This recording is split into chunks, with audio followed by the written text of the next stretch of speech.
Друзья, здравствуйте! С вами опять шеф-повар Алекс Винар, и мы продолжаем наше кулинарное путешествие. На этом канале вы часто видите блюда высокой кухни, которые я пытаюсь адаптировать под наши обычные кухни, домашние. Но, вы знаете, это хорошо, когда у вас есть настроение, энергия, выходные, там гости, это понятно, но кушать хочется каждый день.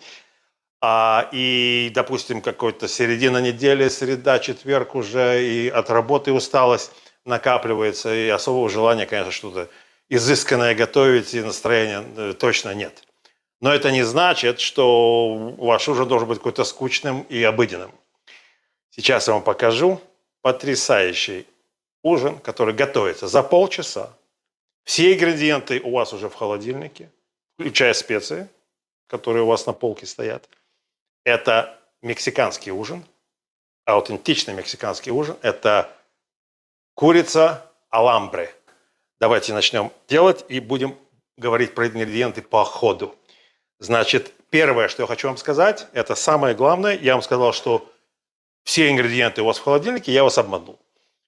Извиняюсь. Одна вещь, которая вам будет очень нужна в этом рецепте, это вот эти консервы. Это чипотлес, что значит перец халапеньо, который подкоптили немножко, называется чипотлес, в соусе адобо.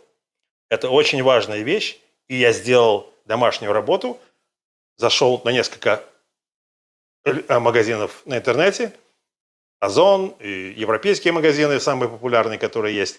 И эта точная банка есть там, и очень недорого стоит, поэтому очень хорошая вещь, и в этом рецепте очень важна. Закажите заранее, чтобы она у вас стояла. Она стоит очень долго в холодильнике, и даже когда уже открыта, у меня она хранилась по полгода. Что нужно сделать?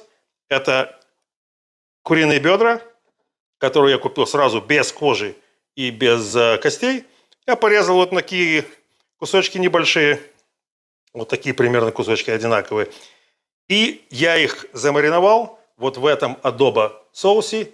И тут пару этих халапеньо тоже тут нарублены. Но все ингредиенты и их количество, как всегда, будут у нас в описании этого видео. Небольшой чуть-чуть дымок пошел, нам этого достаточно. Мы это все на сковородку. И нам нужно это просто обжарить до готовности. Все очень просто. Пока это будет происходить, давайте будем продолжать готовить. Следующий этап. На следующий этап нам нужен бекон. У меня такой толстый бекон. Мне нравится вот такой бекон на это блюдо. А если у вас тонкий, вам нужно увеличить в 2 раза количество бекона. Это блюдо на 4 где-то. И она рассчитана на вот именно на этот размер сковородки. Где-то 30 сантиметров сковородка. Рабочая поверхность. Бекон мы режем просто на кубики. Просто толстый бекон, он и красивее будет выглядеть, и текстура нам нужна будет, мы его сделаем хрустящим. Тут идея в этом блюде, чтобы все было готовилось по отдельности, потому что потом оно все объединяется в одно, и уже будет несколько разных текстур, и это будет намного интереснее. Вообще мексиканская еда – это потрясающая вещь. Я не знаю, наверняка вы многие уже пробовали ее, знаете, что это такое. Надеюсь, пробовали хорошую мексиканскую еду. Потому что, как обычно, варианты бывают разные. И мы очень любим, дети очень любят у меня ее. Мой младший просто с ума сходит. Я как только он узнал, что у нас сегодня мексиканский ужин, он просто стал прыгать. Окей, это должно где-то минут 10 взять. Видите, наша курица хорошо обжарилась, целиком должна полностью обжарена. И мы сейчас это вынем и продолжим. Вот наша красивая курица. Мы ее вынули, но весь жир и кусочки мы ничего не протираем, ничего не промываем. Этот вкус, который нам очень и очень понадобится. Мы сюда бросаем наши кубики бекона. И уже не торопясь, не на очень большом огне, где-то на среднем огне, контролируйте эту тему, мы должны их обжарить до того, как они станут хрустящие. Это тоже занимает где-то минут 7-10. Вообще, ребят, я вам скажу, что я сейчас пока начну заниматься овощами. Мексиканская кухня, она отражает самих мексиканцев, их характер. Это очень теплые, добрые люди, очень гостеприимные. Они очень, у них такой культ семьи в основном существует до сих пор традиционно. Они любят вот такие вот ужины. Все садятся вокруг стола. Где-то вот такой кассероль стоит, там такая большая сковорода какая-то, которую они как бы вот, лепешки, тортильи или рис. Это с рисом тоже пойдет. Ну, лепешки это тоже традиционно. Кукурузные или обычные из пшеничной муки. Посмотрим за нашим беконом, чтобы он не пригорел, но в то же время подрумянился. То есть поэтому за огнем нужно следить, чтобы он не был сильно большой. Вот так вот, пару перчиков сладких. Вот тем хорошо это блюдо. То есть все что-то вот есть, какой-то там перец лежит, на котором может какое-то пятно появилось, там, не дай бог, или что-то еще. Я бы не советовал какие-то такие влажные овощи, типа кабачков, там, они воду дадут, это не очень хорошая вещь. Но вот перцы, грибы сюда идут очень хорошо. Я, кстати, грибы сейчас начну тоже заниматься грибами. Вот. Румянится наш красиво, наш бекон. Все по плану. Сейчас переложу это куда-то и продолжим нарезку. Вот таким образом. Давайте поставим это где-то сюда. Итак, лук. Нам нужен лук. Где-то средняя луковица. Мы разрезаем это напополам. И нам нужно порезать это соломкой. Соломкой или, как на профессиональном языке называется, жульен. Значит, как режут обычно? Вот начинают так резать, да? Но когда вы так режете, у вас первый кусок образуется вот такой. Ну, может, вам это не важно, но если вы хотите начать уже овладевать нарезкой правильной, давайте я вам покажу, как это сделать лучше. Значит, начнем с этого конца. Ставьте нож, практически начиная с вот горизонтально к самой доске. Ну, не полностью горизонтально, но почти. И начинаете подрезать вот таким образом, постепенно увеличивая угол по отношению к доске. И тогда у вас уже весь лук будет нарезан одинаково. Вся луковица будет нарезана одинаково. Окей, наш бекон, где-то минут 10 прошло. Наш бекон отлично поджарился, хрустящий, красивый. Смотрите, как он выглядит потрясающе. Опять такой ложкой с дырочками нам нужен этот жир. Мы сейчас его вытаскиваем. Вот так, аккуратно. И пошли наши овощи. Лук, перцы и грибы. Все вместе. Грибы, шампиньоны, обычные грибы, все, что у вас есть, неважно. Вот так. И мы это хорошо пожарим, чтобы оно было так, ужарилось хорошо. Начинаем наши специи. Ну, соль, конечно. Не сильно много, потому что курица была присолена и бекон соленый. Поэтому соли может чуть поменьше, всегда можно подсолить, да? Черный перец. Свежемолотый, конечно, желательно. Сухой орегано. И зира. Сухой камон. Тоже порошок. Вот. Это мы все сюда добавили. Сюда тоже идет чеснок. Довольно большое количество чеснока мятого. И я его добавлю в конце, так как я большой любитель чесночного вкуса. Если кто-то не очень хорошо переносит чеснок, во-первых, можно меньше его положить. Во-вторых, можно положить его в начале, в середине. И тогда будет менее резкий вкус чеснока. Ну, или у вас свидание, допустим. Тоже причина. вообще вот это так называемое все в одном блюдо. То есть оно отлично подходит вот под такие вот обычные вечера, вторник вечером, среда вечером, что-то быстренько такое сделать.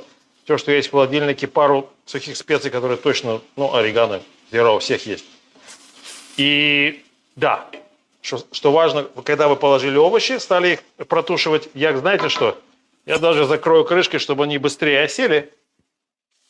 Все-таки полчаса ужин должен готовиться, правильно?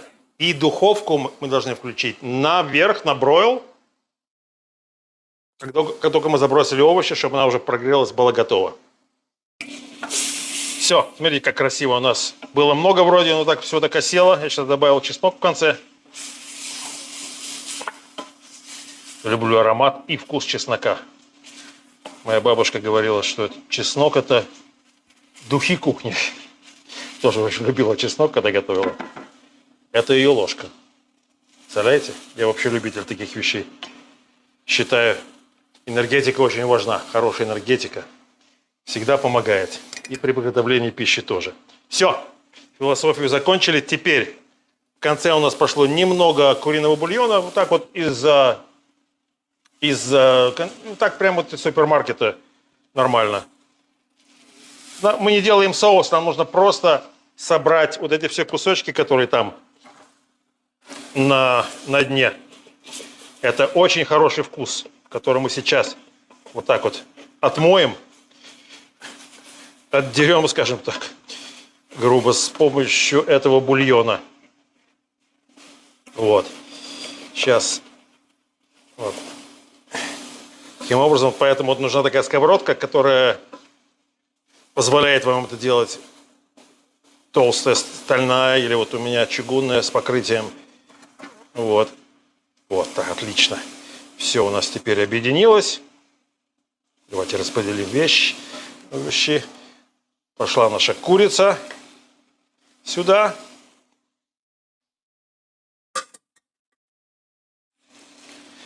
Мы ее вот так вот тоже распределим. В общем-то, будем есть прямо из сковородки, поэтому все должно... Это уже ваше блюдо, как бы. То есть, как это будет подаваться, вы сами смотрите, что оно должно быть все красиво. Сверху посыпем бекон наш хрустящий. Вот так вот. Это идет сверху.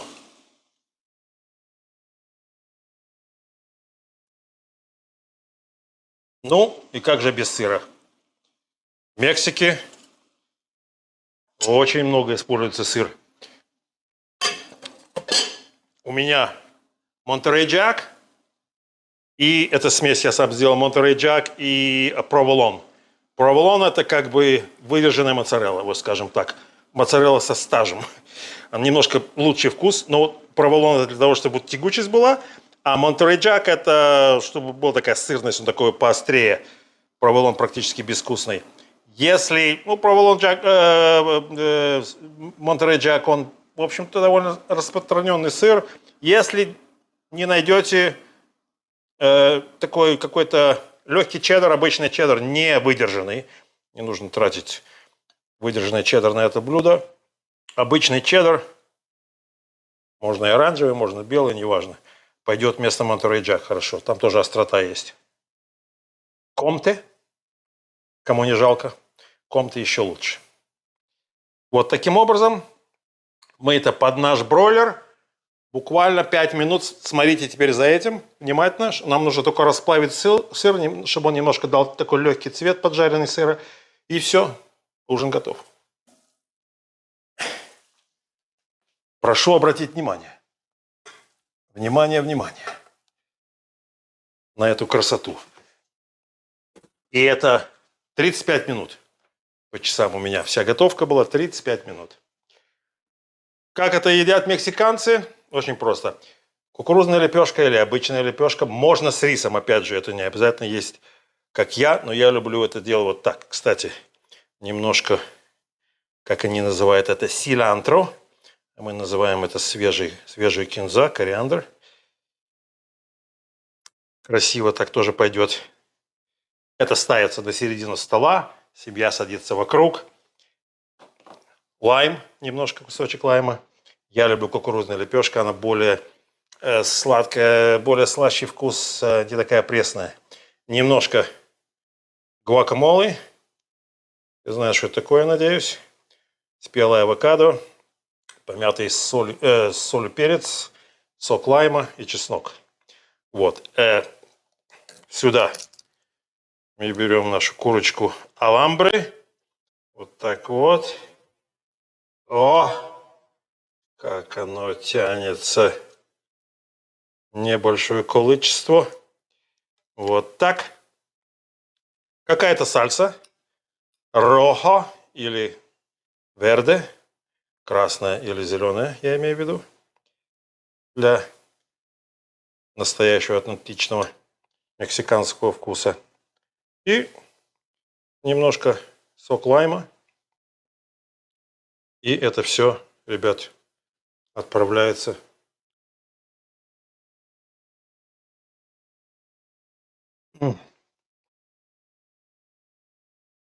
народ, это просто за такое время, с такими ингредиентами. И в Мексику опять не надо лететь. Ребят, обязательно сделайте. Приятного аппетита. Всего хорошего. Я извиняюсь, что живу. И разговаривайте хорошо. До новых встреч. Пока.